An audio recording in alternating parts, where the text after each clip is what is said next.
greatness in a sea of the dying and shameless. A sea of the aimless. I don't wanna be one of the nameless. I'ma wake up with the mindset that one day I'm gonna make it. And I don't think I'll be fine if I don't break my limitations. Don't try to stop me, I exist to write my own story. I'll make a decision if I want some peace or if I... So hi everybody, welcome to our Community Access. I'm Terry Stiles. I'm the manager at OCTV, and I am not at OCTV today, and I think it's been a while since any of us have seen this side of the stage. I'm at the Oxford Middle School with Jack Gray, the theater teacher, right? Mm-hmm. Jack, I'm going to come over. Oh, you can talk. You have your mic on. Sure. So, do you want to introduce the part of your cast here? Sure. So this is part of my drama club. I've got a good mix here of backstage and in front of the house people.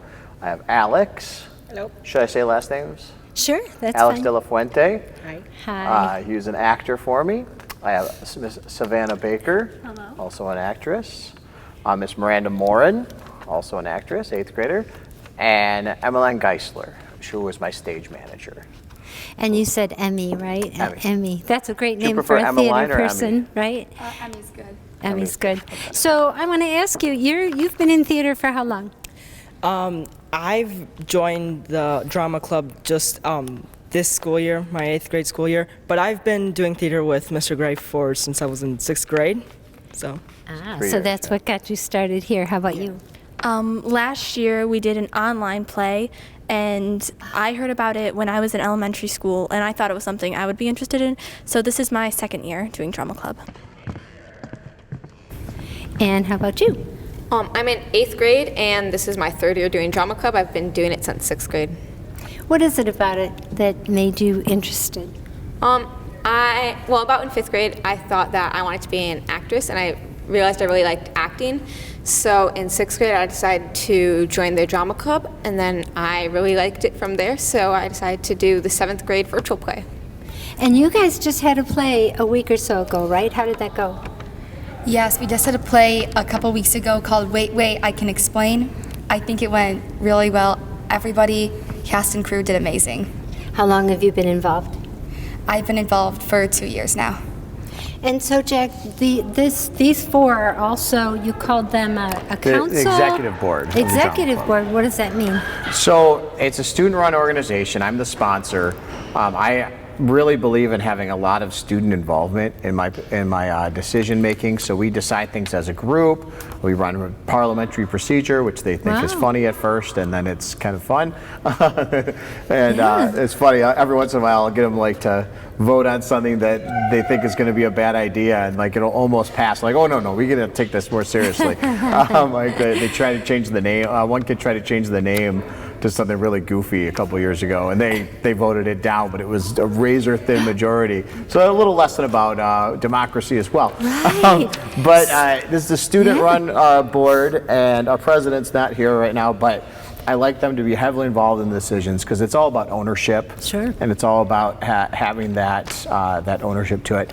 We had a virtual play last year. This year was live in person for the first time since before COVID. I was really worried that the club would die a little bit over all that, and then with everything that's happened in our community, we were really freaking out about it. And this is something they really needed. They really needed something fun, something positive, something they could feel part of a community. Right. And I'm really happy to be any part of making that happen for them because they were really great. It gives them an opportunity to express their own self. So Alex and I were talking a little bit before we got on mic here, and he was talking about having to ad lib. That gives them that opportunity for Plan B, right? Oh yeah, always. There's always got to be a Plan B, C, and D. Yeah. So how did the presentation go last week? It went fantastic. We had 2 casts, so we basically had one play. It's a short 1-act play called Wait, I Can Explain by Christina Crudston. And I had done this play before in 2014, so I knew there would be a big hit. That was one of the reasons why I chose it, because it was something that I knew was really funny, and I knew it would really move. Everyone always really likes it. Nice. But we ended up splitting the cast in 2 because I had so many actors that wanted to do it.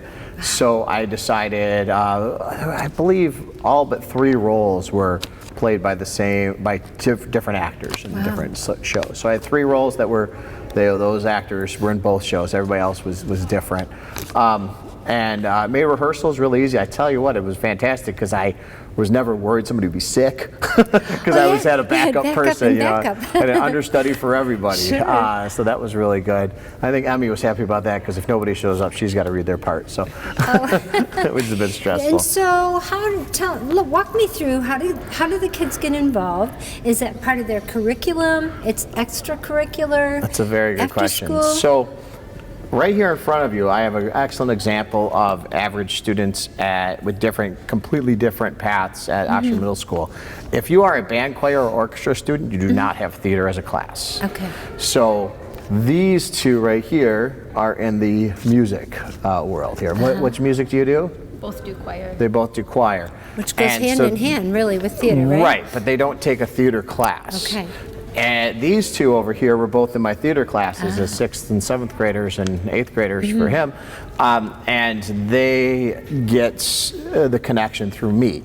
So they might have had a different connection, but that was their first introduction. So then we have a drama club that I run all year on Wednesdays. And it's improv games, making props. I mean, all kinds of fun things we do in drama club. And that is where the play kind of comes from. And that is a mix of everyone. That is the students who have me for theater, and also students who are band, choir, orchestra students that we don't have. So that's where that drama club comes from. And at the beginning of the year, it's insane, right? How many, like 100 kids easily? It's very, very large. Next a lot of question, 6th yeah. graders. And it goes out as a club, and a lot of people come, and then you end up with your 50 or so kids that are very into it. Serious about it. By the time we do auditions and things. And I have a policy is that if a kid wants to be involved, I'm going to get them involved somehow. Even if they're the person handing out programs on the day, and that's all, that's fine. But honestly, most people self-select to be a part of it or not be a part of it. So they say, I'm not going to do this, and I got too much other stuff going on. They figure it out, and that's actually a learning experience too. Right. Or they decide, hey, this is my thing. Push everything else to the side. This is what I'm doing. And if they are going to be the person who puts the spotlight on somebody, they're going to do the best job they could possibly do it. If they're going to be frightened teenager number 3, they're going to do the best job they can possibly do on that role. You not only have the thespians, but do you also have stage hands, stage managers? How's that So work? I'm a big believer in everything that can be run by a middle school student should be run by a middle school student. I always, a big joke that I always have is I do 0 manual labor if possible. On the day of the show, I can go sit in the audience or take a nap. I mean, that's really is my goal. It's not always reality, Sure. but that is my goal. And so, for building sets and things like that, we get kids involved. We do have some parent volunteers and some people from the high Nice. school that came, and they do more of the power tool type stuff. But the painting, Wonderful. assembling, holding stuff up, all that stuff happens. We had a bunch of high school kids come, and their leader, which is John Schmidt and Logan Boyer, and they came and helped us with all the technical aspects. They brought in equipment and revamped our space and everything. I even had a student who's a former stage manager for me, taught Emmy how to call the show properly, because I'm not that great at it, but who told you, Rebecca? Rebecca. Yeah, one of the former stage manager of mine sat down with her and showed her exactly how to do it, because I don't know if you know anything about a stage manager. There's got to be a similar TV version, Sure. but it is it's like being an air traffic controller. Yes. I mean, Right. it's a considerable amount of work, and for a 7th grader, that is a lot of That's stress. So, pretty- but we have a huge crew. You have everything from promotions, which make the program, hand out advertising stuff, things like that, posters, all that. You have your character people, so your props, sorry, not your props, your costumes, your makeup. Sure. We have a props department that I'll ask them to, hey, you need to whip up some fake spaghetti. Here you go, figure it out. Wow. That's really common. We have the set people, and then we have our tech people as well. So it's a little army of students. I think we had 48 students involved in the show, and there's only a cast of 11. So it's quite a bit of extra people. Yeah. Do you have a good handful that graduate from middle school and Absolutely. go continue on? Especially my technical people all become. Oh, wow. John Schmidt runs the tech at the high school. and he's an awesome guy. Yes, Very he tall does. guy. Yep, If you meet him, he's the nicest guy ever. And he has an assistant, Logan Bloyer, they hired this year. And basically all of his guys that are like his guys, they came from me. They started as middle school kids. You groomed them for him, The huh? guy who runs the sound there, who's the big deal running the soundboard and stuff, Josh Curtis, he started with me as a 6th grader. Wow. And because of that, and because John actually has had an opportunity to talk with those kids and teach them, hey, I want you to do it this way.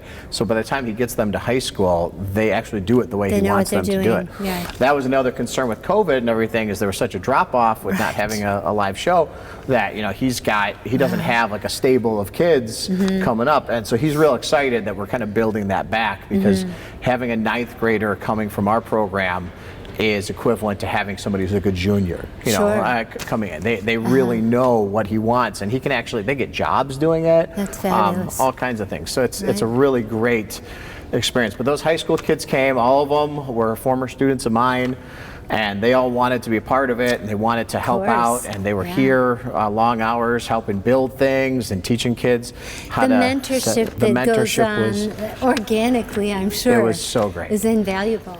The most challenging part for me is probably getting to know my character. Memorizing lines is probably one of the easiest parts. Some people might not think that's easy, but probably the hardest part would be, like, your character, you might see it a certain way. Your character might have a certain personality, and I think the hardest part is like learning how to play that character. In whatever character I play, I always try to find some aspect of my personality that I share with the character, because that just personally helps me get into character more. For example, in this play, I was the fake mom who I saw as a really excited and energetic person, and I also do tend to have energy a lot, so that's what I brought to that character. You know, Emmy, she's a very soft-spoken, kind person. And during the play, I saw her unleash her inner stage manager and start really being assertive. And how did that come about, Emmy? So how did you dig deep enough to be able to pull that off? Because that's a highly coordinated position. I realized I just really had to search for the courage inside myself. And after meeting with our previous stage manager, Rebecca, I learned a bit more about the job and how to make it all come together in a really beautiful way. And you didn't want to fail, right? No. Alex, come on over here, or we can turn around. Yep. You and I talked a little bit about ad-libbing. Give everybody an idea of why you have to ad-lib. Where's your head at when all of a sudden you have to? It's really important to know how to ad-lib and improvise, because if the time comes you forget a line or something, you have to know how to improvise a line or how to come up with a line that makes sense so that the play can keep going.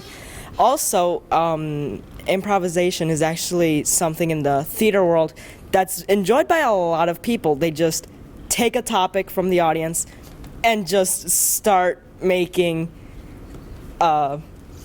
coming up with words and everything, and just making a show. You really have to react how your character would react, right? So you have to really know your character? Yes, you do have to know your character a lot. You have to build a backstory for them. Where do they live? How old are they? Are they retired? Do they like cats? Do they like dogs? Some of the... Yeah. Yeah, I just wanna be great. Yeah, I just wanna be great. Yeah, I just wanna be great. Yes, welcome to the, we're calling it the Oxford Commons Theater. Nice. This is the name of it. Sure. The Oxford Commons Theater. So this area that the kids eat lunch in is called the Commons. We've always called it that. And I'm kind of rebranding it the Oxford Commons Theater because I think it sounds a little nicer than the stage. Yes, I agree. So we have our Oxford Commons Theater. What's very cool about this space is actually the fact that there is like a lunchroom type area here. So you could have a dinner theater here, something like that that would be pretty interesting. Now there's a bunch of interesting features about it that you might not know. Like for example, if you were on a stage, the way that this building is designed is it's all for acoustics. So when you're back here amongst what we call, these curtains are called soft goods, that is like when you move into a house and you put a couch in there, it absorbs the sound. Sure. But when you move into a house and you don't have any furniture, things bounce off the walls. So I'm going to show you a little thing here that's actually pretty neat. So if you look at the floor, which was redone this year by maintenance, this was all very rough shape before. And the area that's in front, that is the hardwood in front, this is actually softwood. They used to screw the sets into the floor. Wow. And so it would like kind of heal because it had some absorbent qualities. But if I step out onto that front area, my voice gets like 10 times louder. Wow. And it's an actual thing that the acoustics that the ancient Greeks figured out. So I'll show you right now. So right now I'm talking to you like this. Yeah. And when I take a step right here without raising the sound of my voice, I am much, much louder. So this actually has very good acoustics from that circular shape, that semicircle shape. And if I come back here and duck behind the curtain, it goes way quiet again. It's all absorbed again. So it's on a stage like this, if you're not using a microphone, you actually want to push the performers out towards the front. Right. But that's just my fun little thing. I teach my students that, and they're always amazed by that. Like, whoa. Yeah, that is pretty You're not wearing a incredible. microphone? I never realized that. And so you explained to me earlier that there's been some upgrades that you had to do, right? So we, after November 30th, we normally did our middle school play at the high school. And we had a murder mystery set to go in mid-January. Right. And once that happened, we said, nope, not doing a murder mystery. So that's when I fell back onto an old script that we had done before.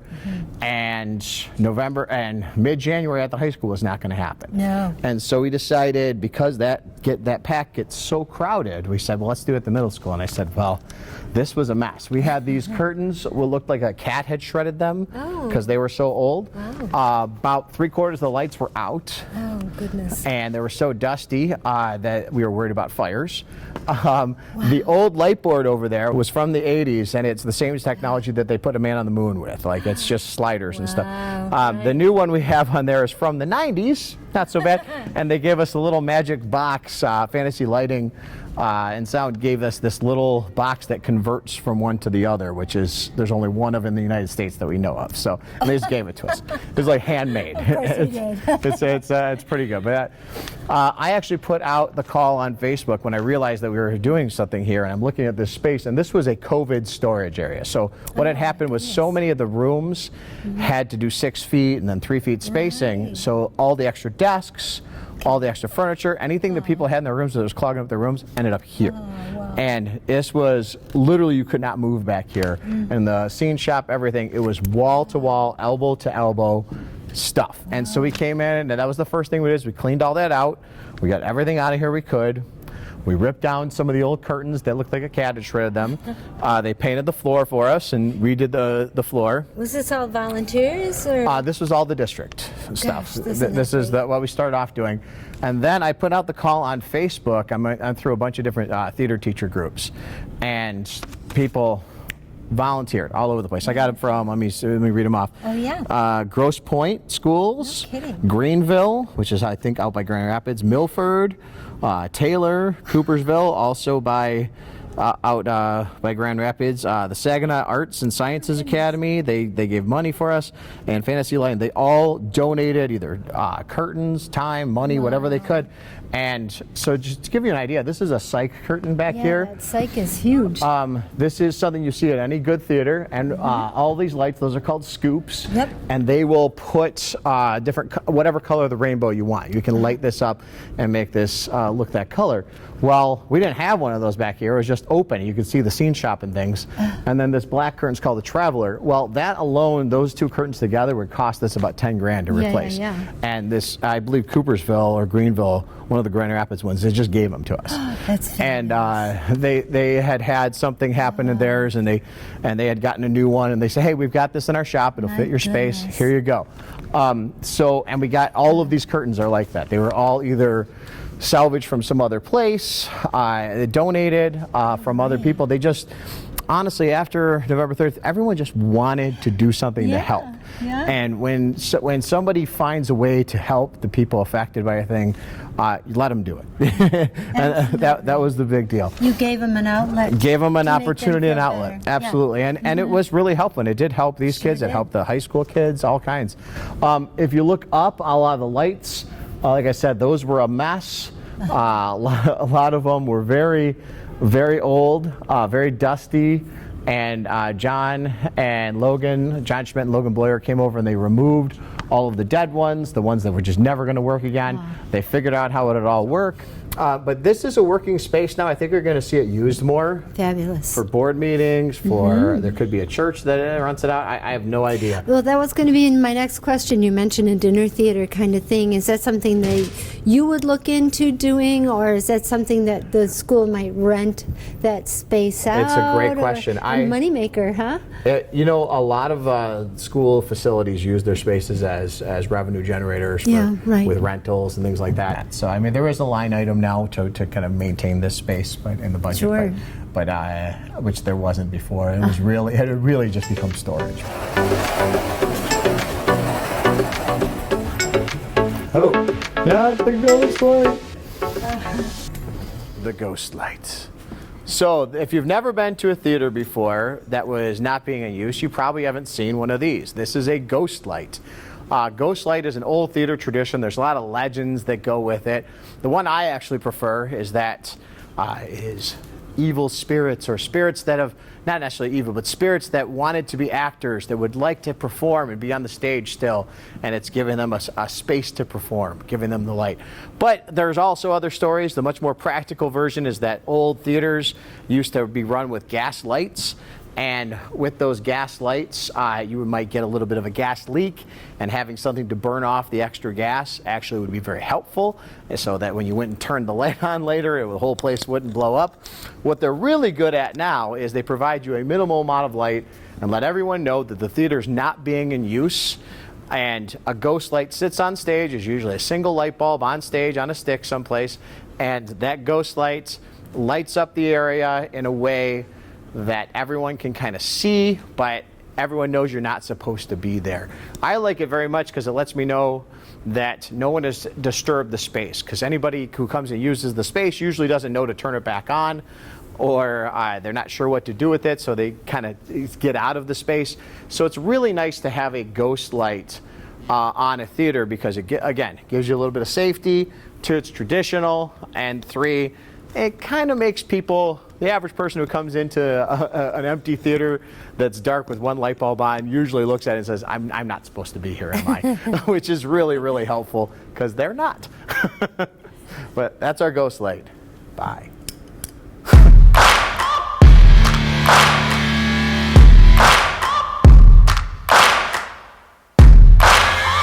Searching for greatness in a sea of the dying and shameless.